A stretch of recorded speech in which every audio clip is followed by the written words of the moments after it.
संक्षिप्त महाभारत के अनुशासन पर्व में व्यास मैत्रेय संवाद में दान तप आदि की प्रशंसा।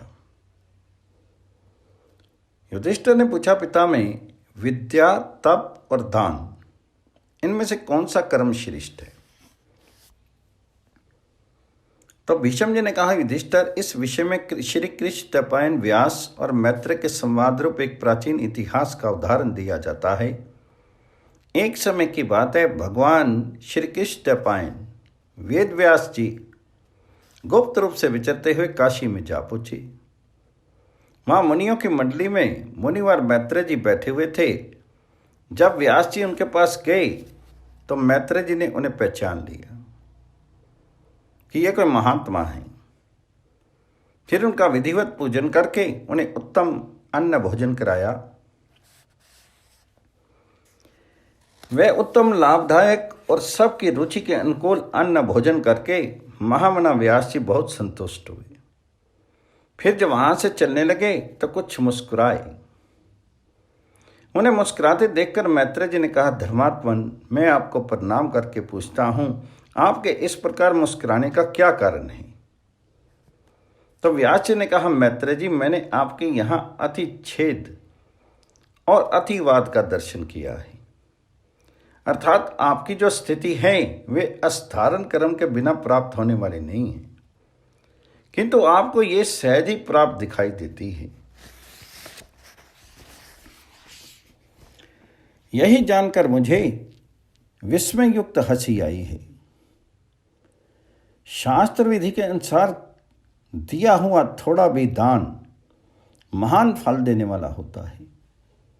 आपने ईर्ष्या रहित हृदय से भूखे प्यासे प्राणियों को दान दिया है।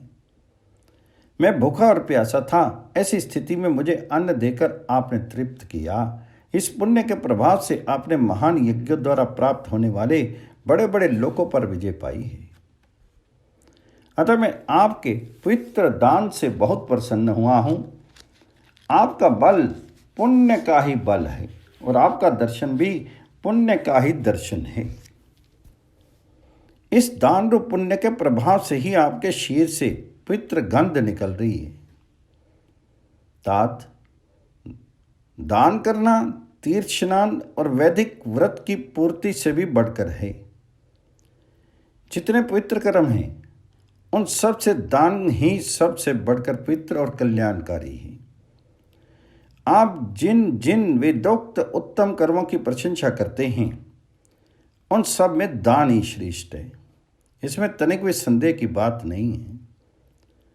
दाताओं ने जो उत्तम मार्ग बना दिया है उससे मनुष्य पुरुष चलते हैं। दान करने वाले प्राण दाता समझे जाते हैं। उन्हीं में धर्म प्रतिष्ठित है।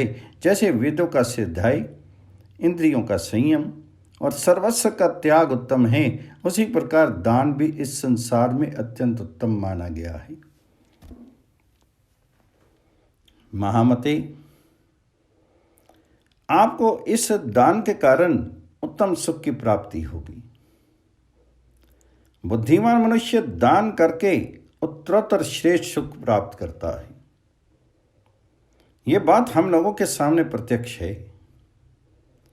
आप जैसे लोग धन पाते हैं तो उससे दान और यज्ञ करके सुखी होते हैं, किंतु जो विषय सुखों में आसक्त है वे सुख से दुख में पड़ते हैं, और जो तपस्या आदि के द्वारा दुख उठाते हैं उन्हें दुख से ही सुख की प्राप्ति होती देखी जाती है। इस जगत में विद्वानों ने मनुष्य के आचरण 3 प्रकार के बताए हैं। किसी में पुण्य होता है, किसी में पाप होता है और किसी में दोनों का अभाव रहता है। ब्रह्मनिष्ठ पुरुष का आचरण न पुण्य में माना जाता है न पाप में। उसके कर्म में दोनों का ही अभाव रहता है। जो यज्ञ, दान और तपस्या में प्रवृत्त रहते हैं वे पुण्य कर्म करने वाले हैं। जो प्राणियों से द्रोह करते हैं वे पापाचारी समझे जाते हैं। जो मनुष्य दूसरों के धन चुराते हैं वे दुख को प्राप्त होते हैं और नरक में पड़ते हैं। मैत्रेय ने कहा, मुनि, आपने दान के संबंध में जो बातें बताई हैं वे दोष रहित और निर्मल हैं। इसमें तनिक भी संदेह नहीं कि आपने विद्या और तपस्या से अपने अंतःकरण को परम पवित्र बना लिया है। आप शुद्ध चित्त हैं, इसलिए आज आपके समागम से मेरे लिए महान लाभ पहुंचा है। जब मैं बारंबार बुद्धि से विचार करके देखता हूं तो आप अत्यंत समृद्ध तपस्वी जान पड़ते हैं। आपके दर्शन से मेरा अभ्युदय होगा। आपने यहां तक आने का कष्ट किया, इसे मैं आपकी कृपा समझता हूं तथा अपने स्वाभाविक कर्म को भी इसमें कारण मानता हूं। ब्राह्मणत्व के 3 कारण माने गए हैं: तपस्या, शास्त्र ज्ञान और विशुद्ध ब्राह्मण कुल में जन्म। जो इन 3 गुणों से युक्त है वही सच्चा ब्राह्मण है। ऐसे ब्राह्मण के तृप्त होने पर देवता और पितर भी तृप्त हो जाते हैं। विद्वानों के लिए ब्राह्मण से बढ़कर दूसरा कोई मान्य नहीं है।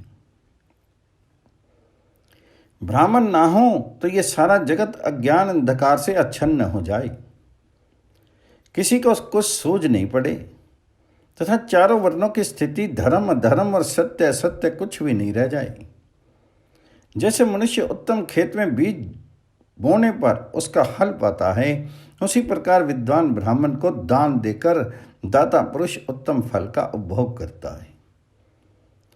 यदि विद्या और सदाचार से संपन्न ब्राह्मण दान ना स्वीकार करे तो धन वालों का धन ही व्यर्थ हो जाए। मूर्ख मनुष्य यदि किसी का अन्न खाता है तो वह उस अन्न को नष्ट करता है, अर्थात दाता को उसका कुछ फल नहीं मिलता। इसी प्रकार वह अन्न भी उस मूर्ख को नष्ट कर डालता है। जो सुपात्र होने के कारण उस अन्न और दाता की रक्षा करता है, उसकी भी वह अन्न रक्षा करता है। जो मूर्ख दान के फल का हनन करता है वह स्वयं भी मारा जाता है। विद्वान ब्राह्मण यदि अन्न ग्रहण करता है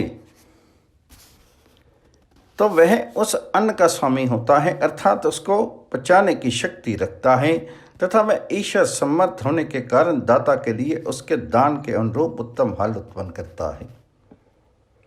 यदि इतर मनुष्य किसी का अन्न ग्रहण करते हैं तो वे दाता के संतान समझे जाते हैं।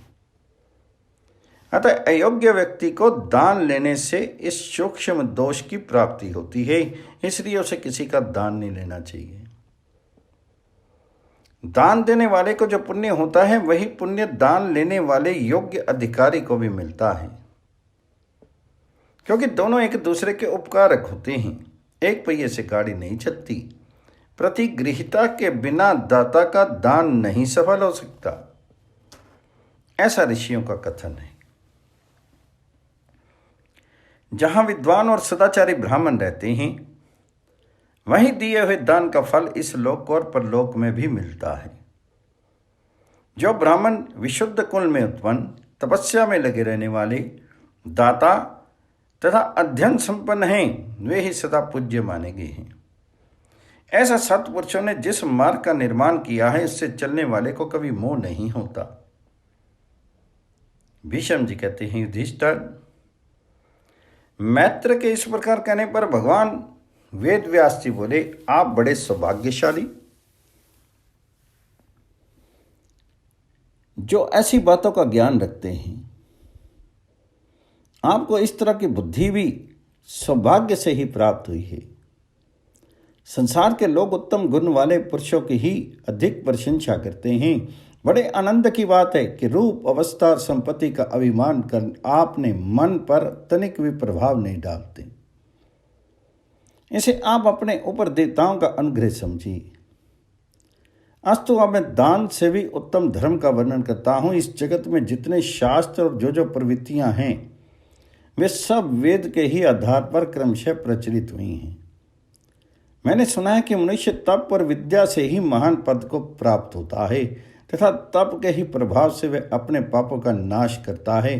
पुरुष जिस जिस अभिलाषा की सिद्धि के लिए तपस्या में प्रवृत्त होता है वह सब उसे तप और विद्या से प्राप्त हो जाती है। जिससे संयोग होना, जिसको पराजित करना, जिसे पाना और जिसे टालना कठिन है, वह सब तपस्या से साध्य हो जाता है। क्योंकि तपस्या का बल सबसे बड़ा है। शराबी, चोर, गर्भ हत्यारा और गुरु की स्त्री से व्यभिचार करने वाला पापी भी तपस्या से तर जाता है, अपने पापों से छुटकारा पा जाता है। जो सब प्रकार की विद्याओं में प्रवीण है वही नेत्रवान है, और तपस्वी चाहे जिस प्रकार का हो वह भी नेत्रवान ही समझने योग्य है। इन दोनों को सदा नमस्कार करना चाहिए। जो विद्या के धनी और तपस्वी हैं वे सब पूज्य हैं, तथा दान देने वाले भी इस लोक में धन और परलोक में सुख पाते हैं। संसार के पुण्य आत्मा पुरुष अन्न दान देकर इस लोक में भी सुखी होते हैं और मृत्यु के बाद ब्रह्मलोक तथा अन्य शक्तिशाली लोकों को प्राप्त करते हैं। दानी पुरुष स्वयं पूजित और सम्मानित होते हुए दूसरों का पूजन और सम्मान करते हैं। वे जहां जाते हैं वहीं सब लोग उनके सामने मस्तक झुकाते हैं। मैत्रेय जी, आप तरुण और व्रतधारी हैं, सदा धर्म पालन में लगे रहिए और गृहस्थों के लिए जो सबसे उत्तम एवं मुख्य कर्तव्य है उसे ध्यान देकर सुनिए। जिस कुल में पति अपनी पत्नी से और पत्नी अपने पति से संतुष्ट रहती हो वहां सदा कल्याण होता है। जिस प्रकार पानी से शीर की मैल धुल जाती है और अग्नि के प्रवाह से अंधकार दूर हो जाता है, उसी प्रकार दान और तपस्या से मनुष्य का सारा पाप नष्ट हो जाता है। आपका कल्याण हो। अब मैं अपने आश्रम पर जाता हूं। मैंने जो कुछ बताया है उसे याद रखिएगा, इससे आपका कल्याण होगा। संक्षिप्त महाभारत के अनुशासन पर्व में शांडिली और सुमना का संवाद, पतिव्रत धर्म का वर्णन। युधिष्ठिर ने कहा, पितामह, आप संपूर्ण धर्मवेताओं में श्रेष्ठ हैं, अतः अब मैं आपके मुख से साध्वी स्त्रियों के सदाचार का विषय सुनना चाहता हूं। आप उसका वर्णन कीजिए। तो भीष्म जी ने कहा, एक समय की बात है, सब प्रकार के तत्वों को जानने वाली सर्वज्ञ मनस्विनी शांडिली देवलोक में गई। वह कैकेयी सुमना पहले से मौजूद थी। उसने शांडिली को देखकर उनसे पूछा, कल्याणी, तुमने किस आचार और बर्ताव का पालन किया था जिससे समस्त पापों का नाश करके तुम इस देवलोक में आई हो? इस समय अपने तेज से तुम अग्नि की ज्वाला के समान दीप्यमान हो रही हो। तुम्हें देखकर अनुमान होता है कि थोड़ी सी तपस्या, साधारण दान या छोटे मोटे नियमों का पालन करके तुम इस लोक में नहीं आई हो। अतः अपनी साधना के संबंध में तुम सच्ची सच्ची बातें बताओ। तब सुमना ने इस प्रकार मधुर वाणी में पूछा तो मनोहर मुस्कान वाली शांडिली ने धीरे से उत्तर दिया, देवी, मैं गेरुआ वस्त्र पहनने, वलकल वस्त्र धारण करने,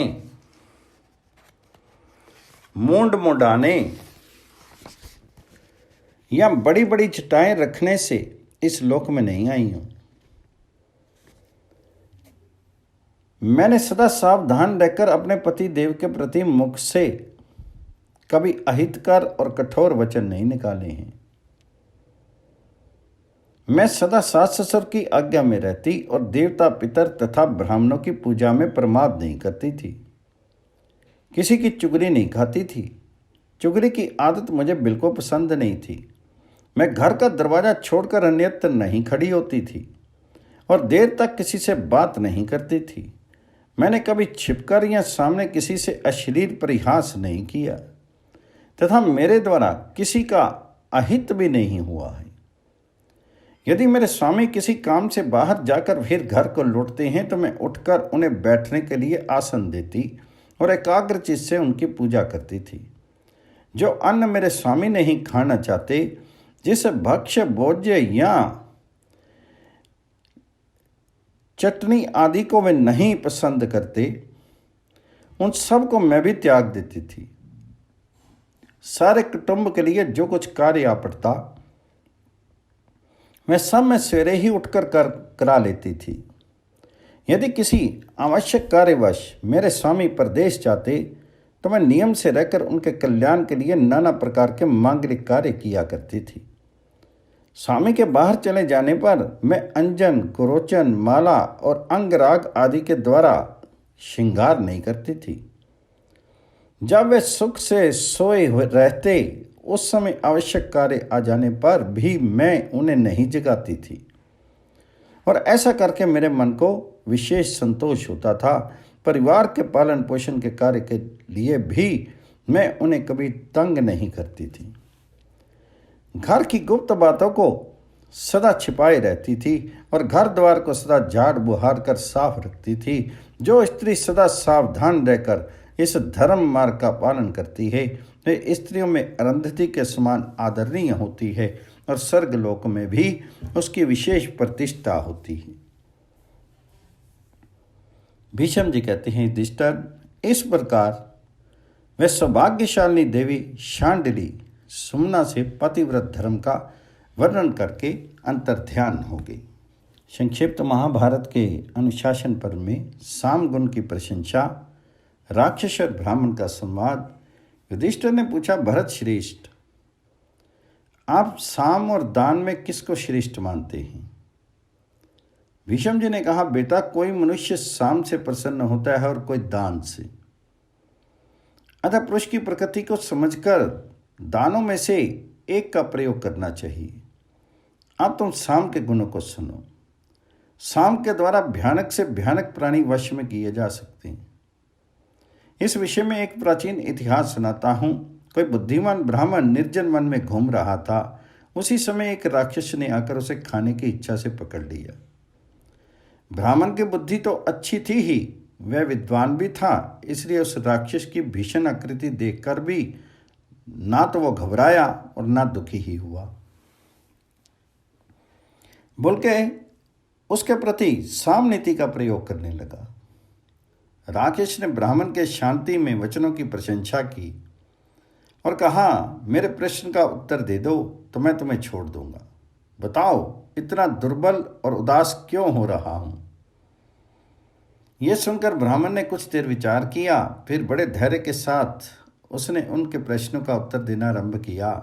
राक्षस, जान पड़ता है तुम सहस्त्र जनों से अलग होकर प्रदेश में बेगाने लोगों के साथ रहकर अतुलनीय विषयों का उपभोग कर रहे हो।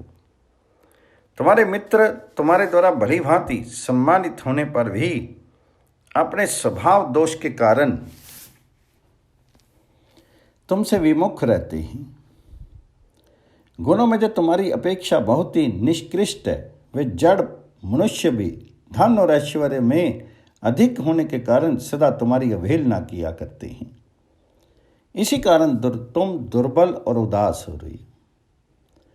तुम गुणवान, विद्वान और विनीत होने पर भी सम्मान नहीं पाते और गुणहीन तथा मूढ़ व्यक्तियों को सम्मानित होते देखते हो। जीवन निर्वाह का कोई उपाय न होने से तुम क्लेश उठाते होगे, किंतु अपने गौरव के कारण जीविका के प्रतिग्रह आदि उपायों की निंदा करते हुए उन्हें स्वीकार नहीं करते होगे।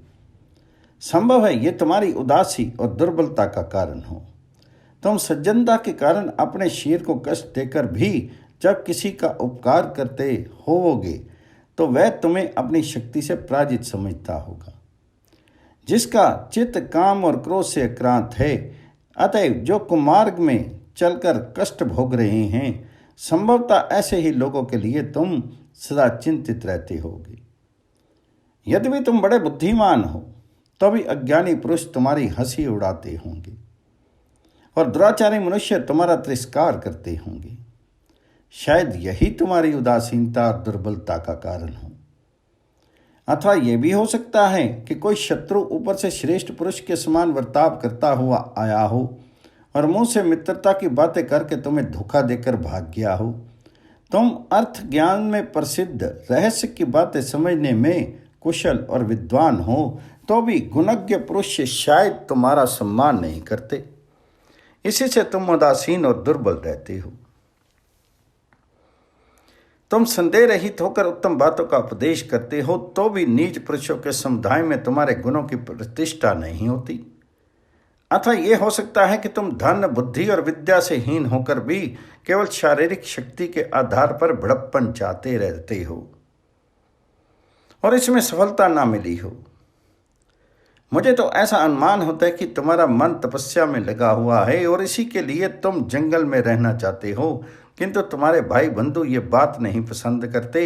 यह भी संभव है कि तुम्हारी स्त्री बड़ी सुंदर हो और तुम्हारे पड़ोसी में ही कोई बहुत सुंदर धनी और पर स्त्री लंपट नौजवान रहता हो। एक दूसरी संभावना भी है, तुम धनवानों के बीच उत्तम और समयोचित बात कहते होगे, किंतु वह उन्हें पसंद नहीं आती होगी, अथवा तुम्हारा कोई प्रिय व्यक्ति मूर्खता के कारण तुम पर कुपित हो गया होगा और तुम उसे किसी तरह समझा बुझाकर शांत ना कर पाते होगे। संभवतः इन्हीं सब कारणों से तुम दुर्बल और आदासीन हो रहे हो। जान पड़ता है कोई मनुष्य तुम्हें अपनी इच्छा के अनुसार किसी काम में नियुक्त करके सदा लाभ उठाना चाहता है, अथवा तुम अपने सद्गुणों के कारण लोगों में सम्मानित होते हो तो भी तुम्हारे सहृद बंधु बांधव समझते हैं कि ये हमारे ही प्रभाव से आदर पा रहा है, और तुम लज्जा से शिथिल होने के कारण अपना आंतरिक अभिप्राय किसी पर प्रकट करना नहीं चाहते। संसार में नाना प्रकार की बुद्धि और भिन्न भिन्न रुचि वाले लोग रहते हैं।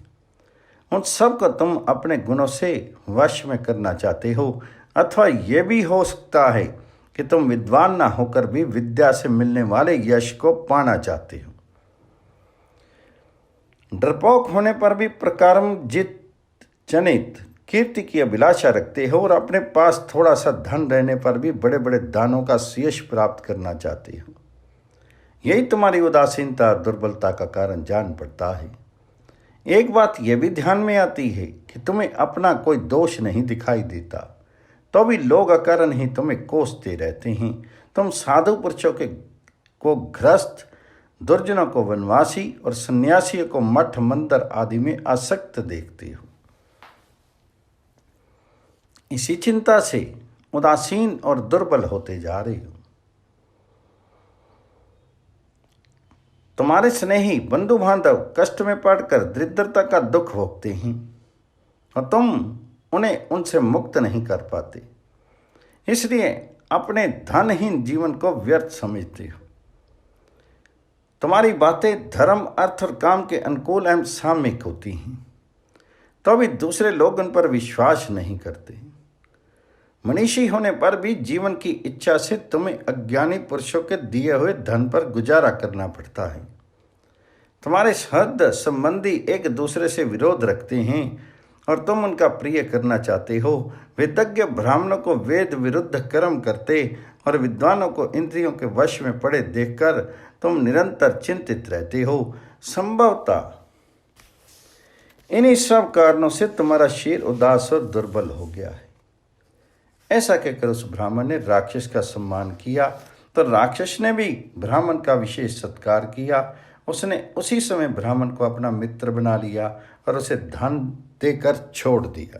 संक्षिप्त महाभारत के अनुशासन पर्व में श्राद्ध के विषय में देवदूत और पितरों का तथा धर्म के विषय में इंद्र और बृहस्पति का संवाद। भीष्म जी कहते हैं, युधिष्ठिर, पूर्व काल में भगवान वेदव्यास ने मुझे धर्म के जो गूढ़ रहस्य बतलाए थे उनका वर्णन करता हूँ, सुनो। जिसके करने से देवता, पितर, ऋषि, प्रमथ, लक्ष्मी, चित्रगुप्त और दिग्गज प्रसन्न होते हैं, जिसमें महान फल देने वाले ऋषि धर्म का रहस्य सहित समावेश हुआ है तथा जिसके अनुष्ठान से बड़े बड़े दानों और संपूर्ण यज्ञों का फल मिलता है। उस धर्म को जो जानता और जानकर उसके अनुसार आचरण करता है, वह पापी रहा हो तो भी पाप मुक्त होकर सद्गुण संपन्न हो जाता है। 10 कसाईयों के समान एक तेली, 10 तेलियों के समान एक कलवार, 10 कलवारों के समान एक वैश्या और 10 वैश्याओं के समान एक राजा होता है। अतः राजा का दान लेना निषिद्ध माना गया है। जिसमें धर्म, अर्थ और काम का वर्णन है, जो पितर पुण्य परिचय कराने वाला है, जिसमें धर्म और उसके रहस्यों की व्याख्या है तथा जो परम पित्र धर्मयुक्त और साक्षात देवताओं द्वारा निर्मित है, उस शास्त्र का श्रवण करना चाहिए। जिसमें पितरों के श्राद्ध के विषय में गूढ़ बातें बताई गई हैं, जहाँ संपूर्ण देवताओं के रहस्य का पूरा वर्णन है तथा जिसमें रहस्य सहित मान फलदायी ऋषि धर्म का एवं बड़े बड़े यज्ञों और संपूर्ण दानों के फल का प्रतिपादन किया गया है। उस शास्त्र को जो लोग सदा पढ़ते हैं, जिन्हें उनका तत्व हृदयंगम होता है तथा जो पढ़कर दूसरों के सामने उसकी व्याख्या करते हैं, वे साक्षात भगवान नारायण के स्वरूप हैं। जो मनुष्य अतिथियों की पूजा करता है, उसे गौदान, तीर्थ स्नान और यज्ञ अनुष्ठान का फल मिलता है, जो श्रद्धा के साथ धर्मशास्त्रों का श्रवण करते हैं तथा जिनका हृदय शुद्ध हो गया है, वे अवश्य पुण्य लोकों पर विजय प्राप्त करते हैं। श्रद्धापूर्वक शास्त्र श्रवण करने वाला मनुष्य अपने पूर्व पापों से छुटकारा पा जाता है, भविष्य में वह पाप नहीं करता तथा नित्य प्रति धर्म का अनुष्ठान करता रहता है और मरने के बाद उसे उत्तम लोक की प्राप्ति होती है। एक समय की बात है, एक देवदूत ने पितरों और देवताओं से प्रश्न किया, क्या कारण है कि श्राद्ध के दिन श्राद्ध करता और श्राद्ध में भोजन करने वाले पुरुष के लिए स्त्री संग का निषेध किया गया है? तो श्राद्ध में अलग अलग 3 पिंड क्यों दिए जाते हैं? पहले पिंड किसे देना चाहिए, दूसरा पिंड किसे मिलता है तथा तीसरे पिंड का अधिकारी कौन है? ये सब बातें मैं जानना चाहता हूँ। तो पितरों ने कहा, देवदूत तुम्हारा कल्याण हो, हम सब तुम्हारा स्वागत करते हैं। तुमने बहुत गूढ़ प्रश्न पूछा है, तो भी हम इसका उत्तर देते हैं, सुनो। जो पुरुष श्राद्ध का दान देकर अथवा श्राद्ध में भोजन करके स्त्री के साथ संग करता है, उसके पितर उस दिन से लेकर 1 महीने तक उसके वीर में निवास करते हैं। अतः हम क्रमशः पिंडों का भाग बतला रहे हैं। श्राद्ध में जो 3 पिंडों का विधान है, उससे पहला पिंड जल में डाल देना चाहिए, मध्यम पिंड श्राद्धकर्ता की पत्नी को खिला देना चाहिए और तीसरा पिंड को अग्नि में छोड़ देना चाहिए। यही श्राद्ध की विधि है। जो इसका पालन करता है, उसके धर्म का कभी लोप नहीं होता। उसके पितर सदा प्रसन्नचित्त एवं संतुष्ट रहते हैं और उसका दिया हुआ दान अक्षय होता है।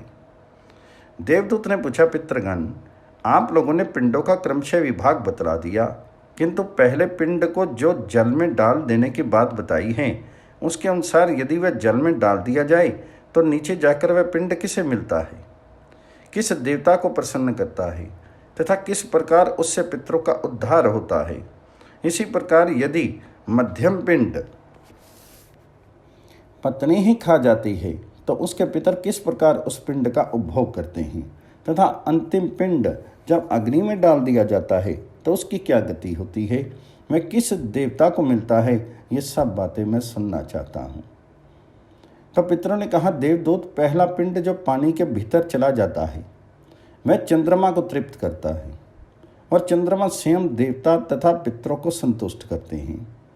इसी प्रकार पत्नी गुरुजनों की आज्ञा से जो मध्यम पिंड का भक्षण करती है, उससे प्रसन्न होकर पिता में पुत्र की कामना वाले पुरुष को पुत्र प्रदान करते हैं तथा अग्नि में जो पिंड डाला जाता है, उससे तृप्त होकर पितर मनुष्य की संपूर्ण कामनाएं पूर्ण करते हैं। इस प्रकार तीनों पिंडों की गति बताई गई है। ब्राह्मण को स्नान आदि से पवित्र होकर श्राद्ध में भोजन करना चाहिए। श्राद्ध में भोजन करने वाला ब्राह्मण उस दिन यजमान का पितर माना जाता है, इसलिए उसे अपनी स्त्री के साथ सहवास नहीं करना चाहिए, क्योंकि उस दिन उसके लिए वह पराई स्त्री के समान होती है। जो पुरुष इस विधि के अनुसार श्राद्ध का दान देता है, उसकी संतान की वृद्धि होती है। पितरों के इस प्रकार कहने के बाद विद्युतप्रभ नाम वाले एक तपस्वी महर्षि ने इंद्र से पूछा, देवराज, मनुष्य मोहवश कीट, चींटी, सांप, भेड़, मृग और पक्षी आदि त्रियग योनियों के प्राणियों की हिंसा करके जो महान पाप बटोरते हैं, उससे छुटकारा पाने के लिए उन्हें कौन सा प्रायश्चित करना चाहिए? उनका ये प्रश्न सुनकर सभी देवता, ऋषि और पितरों ने उनकी भूरी भूरी प्रशंसा की। इंद्र ने उत्तर दिया, मनुष्य को चाहिए कि कुरुक्षेत्र, गया, गंगा, प्रभास और पुष्कर क्षेत्र का मन ही मन ध्यान करके जल में स्नान करें। ऐसा करने से वह पाप से मुक्त हो जाता है। जो मनुष्य गाय की पीठ का स्पर्श करके उसकी पूंछ को प्रणाम करता है, उसे उपयुक्त तीर्थों में 3 दिन तक उपवास पूर्वक रहने और स्नान करने का फल प्राप्त होता है। तत्पश्चात इंद्र ने देवताओं के मध्य में अपने गुरु बृहस्पति से मधुर वाणी में कहा, भगवान, मनुष्य को सुख देने वाले धर्म का गूढ़ स्वरूप बतलाइए, साथ ही रहस्य सहित दोषों का भी वर्णन कीजिए। बृहस्पति जी ने कहा, इंद्र, साक्षात ब्रह्मा जी ने सूर्य, पवन, अग्नि और लोक माता गौओं की सृष्टि की है। यह मनुष्य लोक के देवता हैं तथा संपूर्ण जगत का उद्धार करने की शक्ति रखते हैं। जो स्त्री और पुरुष सूर्य की ओर मुंह करके पेशाब करते हैं, वे 86 वर्ष तक दुराचारी और कुल कलंक होकर जीवन व्यतीत करते हैं। जो पवन देवता के साथ द्वेष करते हैं, उनकी संतान गर्भ में आकर नष्ट हो जाती है। जो जलती हुई आग में ईंधन नहीं डालते, उसका भविष्य अग्निहोत्र के समान अग्निदेव नहीं ग्रहण करते। जिनके बछड़े अभी बहुत मोटे छोटे हों, ऐसी गौओं का सारा दूध दूकर जो लोग पी जाते हैं, उनके यहाँ दूध पीने वाले बच्चे नहीं पैदा होते। उनकी संतान और कुल का भी नाश हो जाता है।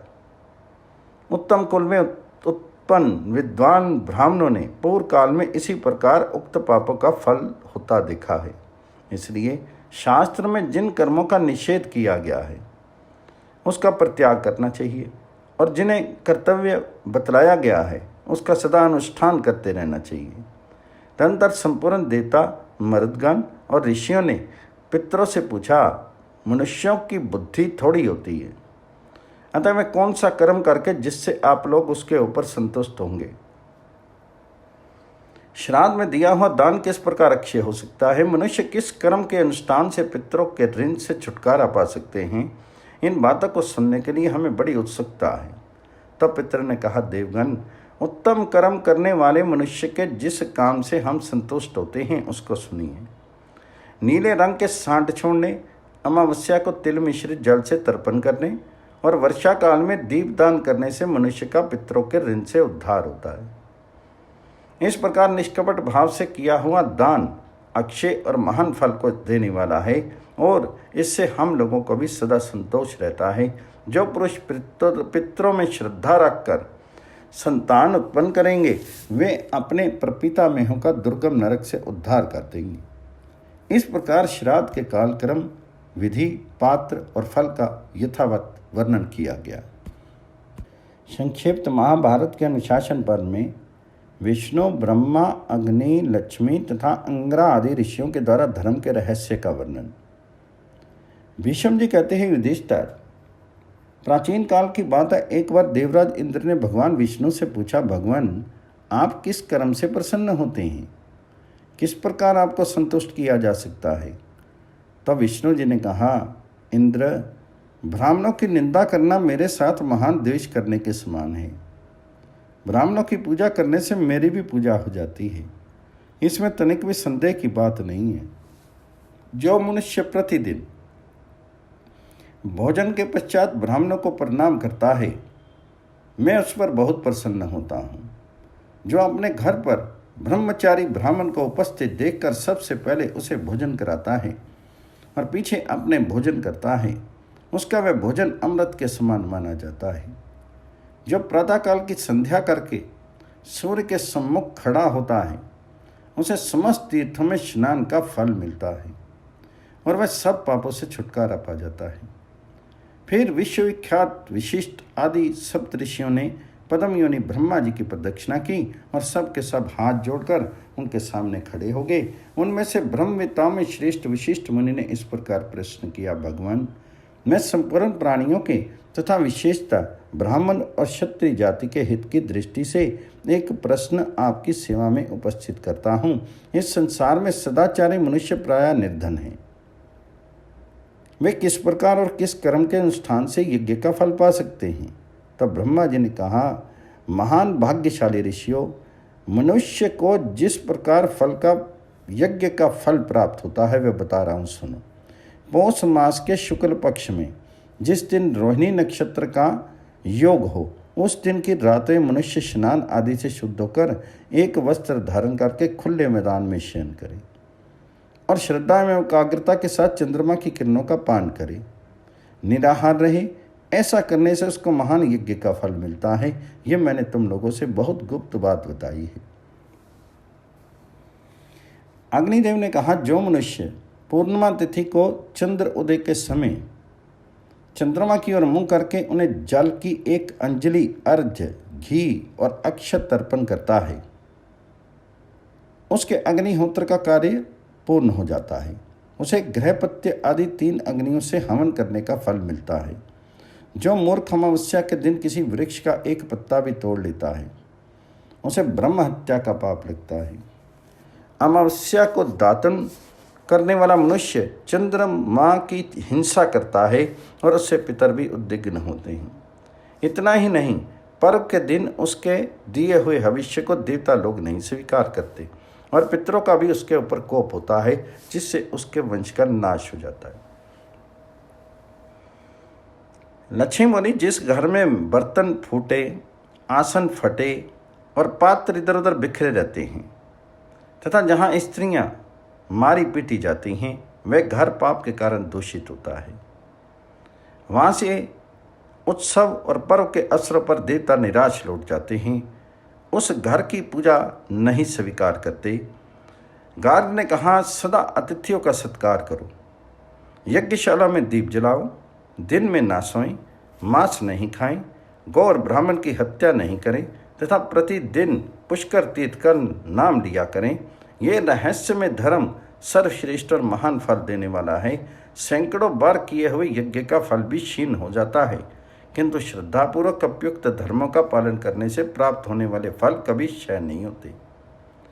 श्राद्ध में, यज्ञ में, तीर्थ में और पर्वों के दिन देवताओं के लिए जो हविष्य तैयार किया जाता है, उसे यदि अपवित्र अवस्था में स्त्री, कोढ़ी अथवा बंध्या स्त्री देख ले तो देवता उसे नहीं स्वीकार करते और पितृगण तेना मस्तक असंतुष्ट रहते हैं। श्राद्ध और यज्ञ के दिन मनुष्य स्नान आदि से पवित्र होकर श्वेत वस्त्र धारण करे और ब्राह्मणों से षष्ठी वाचन तथा महाभारत, गीता आदि का पाठ करावे। ऐसा करने से उसके दिए हुए हव्य और कव्य का फल अक्षय होता है। धौम्य ने कहा, घर में फूटे बर्तन, टूटी खाट, मुर्गा, कुत्ता और वृक्ष का होना अच्छा नहीं माना गया है। फूटे बर्तनों में कलयुग का वास माना गया है, अर्थात फूटे बर्तन रखने से घर में लड़ाई झगड़ा लगा रहता है। टूटी खाट रखने से धन की हानि होती है। कुत्ता और मुर्गा पालने से देवता लोग घर में हविष्य नहीं ग्रहण करते तथा मकान के अंदर कोई बड़ा वृक्ष होने पर उसकी जड़ के अंदर सांप, बिच्छू आदि जंतुओं का रहना अनिवार्य हो जाता है। इसलिए घर के अंदर पेड़ नहीं लगाना चाहिए।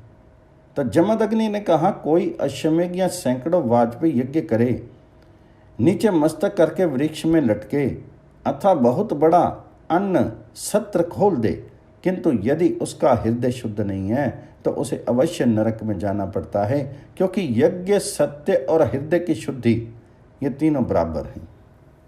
प्राचीन समय में एक ब्राह्मण शुद्ध हृदय से शेर भर सत्तू दान करके ही ब्रह्मलोक को प्राप्त हुआ था। हृदय की शुद्धता का महत्व बतलाने के लिए यह एक ही दृष्टांत काफी होगा। अरुंधति, सूर्य, प्रमथ, महेश्वर, स्कंद और विष्णु के बताए हुए विशेष धर्म का वर्णन। भीष्म जी कहते हैं, तदंतर सभी ऋषियों, पितरों और देवताओं ने तपस्या में बड़ी चढ़ी हुई अरुंधति देवी से, जो शील और शक्ति में महात्मा विशिष्ट के ही समान थी, इस प्रकार कहा, देवी, हम आपके मुँह से धर्म का रहस्य सुनना चाहते हैं, अतः आप धर्म का घोर तत्व बतलाने की कृपा करें। तो अरुंधति ने कहा, देवगण, आप लोगों ने मुझे स्मरण किया, इससे मेरे तप की वृद्धि हुई है। अब मैं आप ही लोगों की कृपा से सनातन धर्मों का वर्णन करती हूँ। श्रद्धा विहीन, अभिमानी, ब्रह्मघाती और गुरु स्त्रीगामी, इन 4 प्रकार के मनुष्यों से बात भी नहीं करनी चाहिए। इनके सामने धर्म का तत्व बतलाना कदापि उचित नहीं है।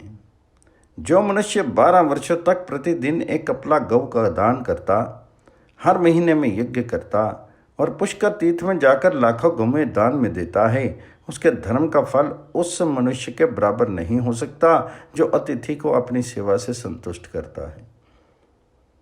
प्रातःकाल उठें और कुश और जल लेकर गौओं के बीच में जाएं, वहाँ गौओं के सींग पर जल छिड़कें और सींग से गिरे हुए जल को अपने मस्तक पर धारण करके उस दिन उपवास करें।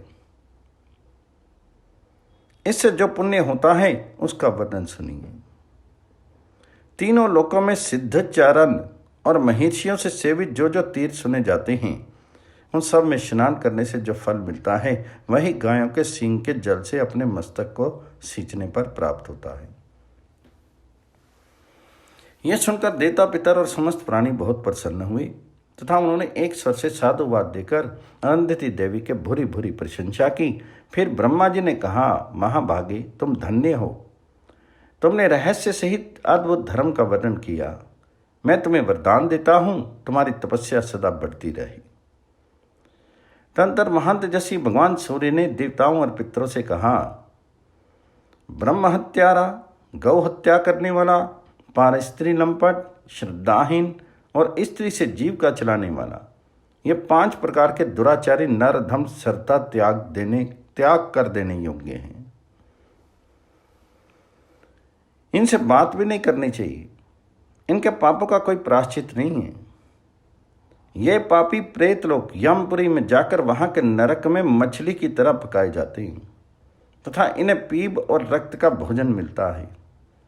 देवता, पितर, स्नातक, ब्राह्मण और तपस्वी मुनियों की दृष्टि में उपयुक्त पापियों के साथ बातचीत करना भी अनुचित है। तब भीष्म जी कहते हैं, इसके बाद समस्त देवता, पितर और महान भाग्यशाली महर्षियों ने प्रमथ से पूछा, आप लोग प्रत्यक्ष रूप से निशाचर हैं, बताइए अपवित्र, अशुद्ध और शूद्र मनुष्यों की क्यों हिंसा करते हैं? वे कौन से उपाय हैं जिनका आश्रय लेने से आप उनकी हत्या नहीं करते? रक्षोघ्न मंत्र कौन कौन से हैं जिनका उच्चारण करने से आप जैसे निशाचर घर छोड़कर भाग जाते हैं? ये सब बातें हम लोग आपके मुंह से सुनना चाहते हैं। प्रमथों ने कहा, जो मनुष्य सदा स्त्री सहवास के कारण दूषित रहते हैं, बड़ों का अपमान करते हैं, मोहवश मांस खाते हैं, वृक्ष की जड़ में सोते हैं, सिर पर मांस का भुजा ढोते हैं, बिछोने पर पैर रखने की जगह सिर रख कर सोते हैं तथा पानी में मलमूत्र एवं थूक आदि फेंकते हैं, वे सब मनुष्य उच्छिष्ट अर्थात अपवित्र और अनेकों छिद्रों वाले होते हैं। ऐसे मनुष्यों को ही हम अपना भक्ष्य और वध्य समझते हैं। अब वह उपाय सुनिए जिससे हम मनुष्यों की हिंसा करने में समर्थ हो जाते हैं। जो अपने शीर में गोरोचन लगाता है, हाथ में वचा लिए रहता है, ललाट में घी और अक्षत धारण करता है तथा मांस नहीं खाता, तथा जिसके घर में दिन रात होम अग्नि प्रज्वलित रहती है, उन मनुष्यों की हिंसा हम लोग नहीं करते। महेश्वर ने कहा, जिनकी बुद्धि सदा धर्म में ही लगी रहती है, जो परम श्रद्धालु हैं, उन्हीं को महान फल देने वाले धर्म का रहस्य से उपदेश देना चाहिए। जो मनुष्य प्रतिदिन धैर्य के साथ 1 मास तक गौ का चारा देता है और स्वयं एक वक्त भोजन करके रहता है, उसको मिलने वाले फल का वर्णन सुनो। गौएं महान सौभाग्यशाली हैं, ये परम पावन मानी गई हैं। देवता, असुर और मनुष्यों सहित तीनों लोगों को गौओं ने धारण किया है। इनकी सेवा करने से बहुत बड़ा पुण्य और महान फल प्राप्त होता है। प्रतिदिन गौओं को चारा देने वाला मनुष्य महान धर्म का उपार्जन करता है। पहले सतयुग में मैंने गौओं को अपने पास रहने की आज्ञा दी थी। पद्म योनि ब्रह्मा ने भी इसके लिए मुझसे बहुत अनुनय विनय की थी। इसलिए मेरी गौओं के झुंड में रहने वाला वृषभ मुझसे ऊपर मेरे रथ की ध्वजा में विराजमान रहता है। अतः गौओं की सदैव पूजा करनी चाहिए। उनका प्रभाव बहुत बड़ा है, वे वरदायिनी हैं, इसलिए उपासना करने पर अभीष्ट वरदान देती हैं। जो एक दिन भी गाय को चारा खिलाता है, उसे गौओं की अनुमति से संपूर्ण शुभ कर्मों के फल का 1/4 भाग प्राप्त हो जाता है। स्कंद ने कहा, देवताओं, अब मेरी मान्यता के अनुसार भी धर्म की कुछ बातें सुनो। जो मनुष्य नीले रंग वाले सांड के सींगों से लगी हुई मिट्टी लेकर उससे 3 दिन तक अभिषेक करता है, वह अपने सारे पापों को धो डालता है और परलोक में आधिपत्य प्राप्त करता है। फिर दोबारा जन्म लेने पर वह महान शूरवीर होता है। आप धर्म का दूसरा गुप्त रहस्य सुनो। पूर्णमासी तिथि को चंद्रोदय के समय तांबे के बर्तन में मधु मिलाया हुआ पकवान लेकर जो चंद्रमा के लिए बलि अर्पण करता है उसे सांध्य, रुद्र, आदित्य, विश्वदेव, अश्विनी कुमार, मरुदगण और वसु देवता भी ग्रहण करते हैं तथा उससे चंद्रमा और समुद्र की वृद्धि होती है। इस प्रकार मैंने ये सुखदायक धर्म का रहस्य बतलाया। भगवान विष्णु बोले, जो मनुष्य दोष दृष्टि का परित्याग करके श्रद्धा और एकाग्रता के साथ देवताओं और महर्षियों के बताए हुए धर्म के इन गूढ़ रहस्यों का प्रतिदिन पाठ करता है, उसके यहाँ कभी कोई विघ्न नहीं पड़ता तथा उसके भय का भी अभाव हो जाता है। यहाँ जिन जिन धर्मों का रहस्य सहित वर्णन किया गया है वे सभी शुभ एवं परम पवित्र हैं। जो इंद्रिय संयम पूर्वक उनके मार्मिक फलों का प्रायण करता है उसके ऊपर कभी पाप का प्रभाव नहीं पड़ता। मैं सदा पाप से निर्लिप्त रहता है। जो इसे पढ़ता, दूसरों को सुनाता अथवा स्वयं सुनता है उसे भी उन धर्मों के आचरण का फल मिलता है।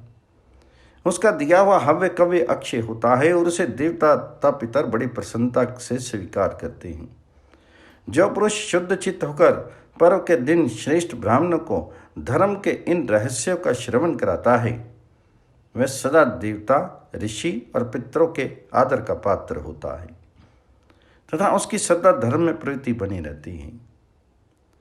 भीष्म जी कहते हैं, युधिष्ठिर, देवताओं के बताए हुए धर्म का ये रहस्य मुझसे व्यास जी ने बतलाया था, उसी को मैंने तुमसे कहा। एक और रत्नों से भरी हुई संपूर्ण पृथ्वी मिलती हो और दूसरी ओर ये उत्तम ज्ञान प्राप्त होता हो तो उस पृथ्वी को छोड़कर इस ज्ञान को ही श्रवण करना चाहिए। श्रद्धाहीन, नास्तिक, धर्म त्यागी, निर्दयी, युक्तिवाद का सहारा लेकर दुष्टता करने वाले, गुरुद्रोही तथा अनात्मीय व्यक्ति को इस धर्म का उपदेश नहीं देना चाहिए। संक्षिप्त महाभारत के अनुशासन पर्व में ग्राह अन्न और त्याज्य अन्न, मनुष्यों का वर्णन तथा अयोग्य दान और अन्न ग्रहण करने का प्रायश्चित। युधिष्ठिर ने पूछा, पिता में ब्राह्मण, क्षत्रिय, वैश्य तथा शूद्र को किन किन मनुष्यों का अन्न ग्रहण करना चाहिए? भीष्म जी ने कहा, बेटा, ब्राह्मण को ब्राह्मण, क्षत्रिय तथा वैश्य के यहाँ अन्न ग्रहण करना चाहिए। शूद्र का अन्न उनके लिए निषिद्ध है। इसी प्रकार क्षत्रिय को ब्राह्मण, क्षत्रिय तथा वैश्य के घर भोजन करना चाहिए, किंतु भक्ष्य भक्ष का विचार ना करके सब कुछ खाने वाले और शास्त्र के विरुद्ध आचरण करने वाले शूद्रों का अन्न उनके लिए भी त्याज्य है। वैश्यों में भी जो नित्य अग्निहोत्र करने वाले, पवित्रता से रहने वाले और चतुर्मास्यीय व्रत का पालन करने वाले हैं, उन्हीं का अन्न ब्राह्मण और क्षत्रियों के ग्रहण करने योग्य है। जो द्विज शूद्रों का अन्न खाता है वह समस्त पृथ्वी और संपूर्ण मनुष्यों के मल का ही पान और भोजन करता है। शूद्र की सेवा में रहने वाला ब्राह्मण, क्षत्रिय अथवा वैश्य भी नरक की यातना भोगता है।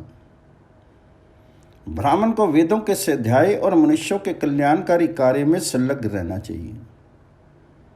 क्षत्रिय को सबकी रक्षा करनी चाहिए और वैश्य को प्रजा के शीर की पुष्टि के लिए कृषि और गो रक्षा आदि कार्य करने चाहिए। यही उनके लिए धर्म बताया गया है। कृषि, गो रक्षा और व्यापार ये वैश्य के अपने कर्म हैं। इनके प्रति उसे घृणा नहीं करनी चाहिए। जो अपने वर्ण के लिए विहित कर्म का परित्याग करके शूद्र का काम अपनाता है वह शूद्र ही मानने योग्य है। उसका अन्न कभी नहीं ग्रहण करना चाहिए। जो ब्राह्मण चिकित्सा करने वाले, शस्त्र बेचकर जीविका चलाने वाले, ग्राम के अध्यक्ष, पुरोहित, वर्ष फल बताने वाले अर्थात ज्योतिषी और वेद शास्त्र के अतिरिक्त व्यर्थ की पुस्तकें पढ़ने वाले हैं वे सब शूद्र के ही समान हैं। जो लज्जा का परित्याग करके शूद्र के समान कर्म करने वाले इन ब्राह्मणों का अन्न खाता है वह अभक्ष भक्षण का पाप करके घोर विपत्ति में पड़ता है। उसका कुल वीर्य और तेज नष्ट हो जाता है तथा वह धर्म कर्म से हीन होकर कुत्ते की भांति तिर्यक योनि को प्राप्त होता है। चिकित्सा करने वाले का अन्न विष्टा,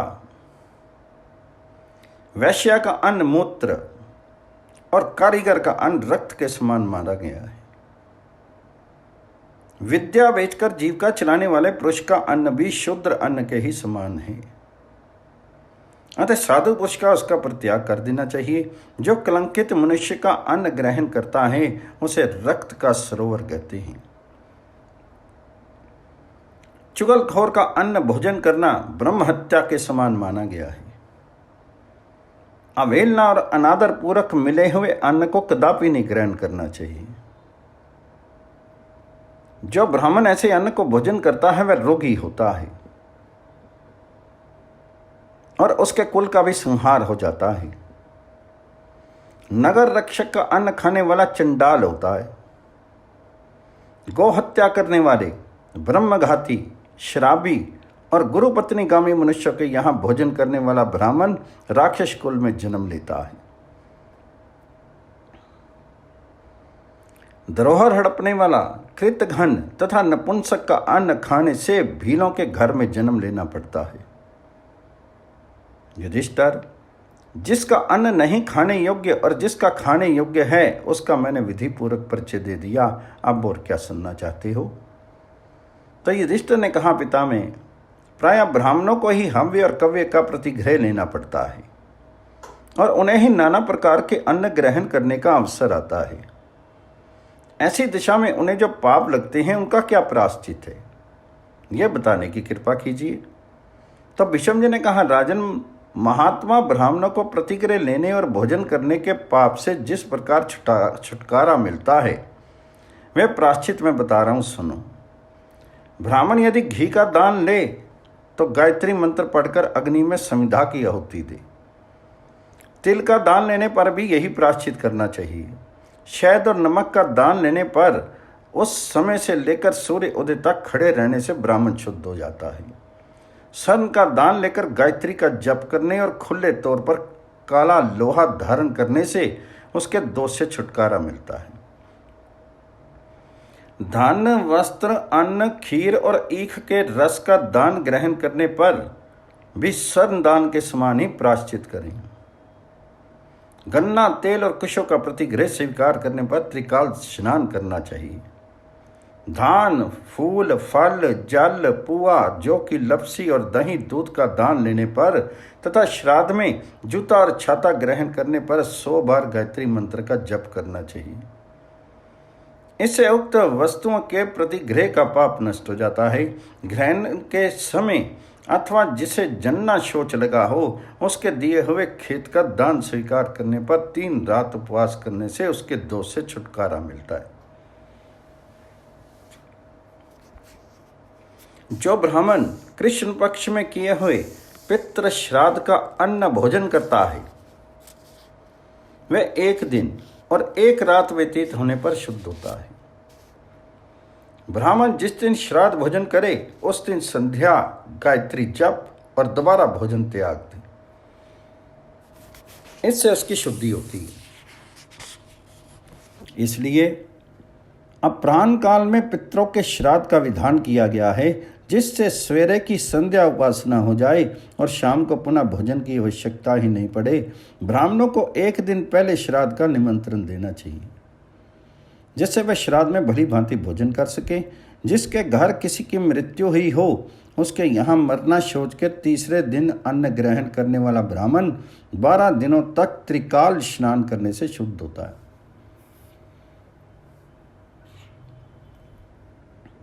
बारह दिन स्नान का नियम पूर्ण करके 13वें दिन वह विशेष रूप से स्नान आदि के द्वारा पितृ होकर ब्राह्मणों को हविष्य भोजन करावे तथा उसके पाप से मुक्त हो सकता है।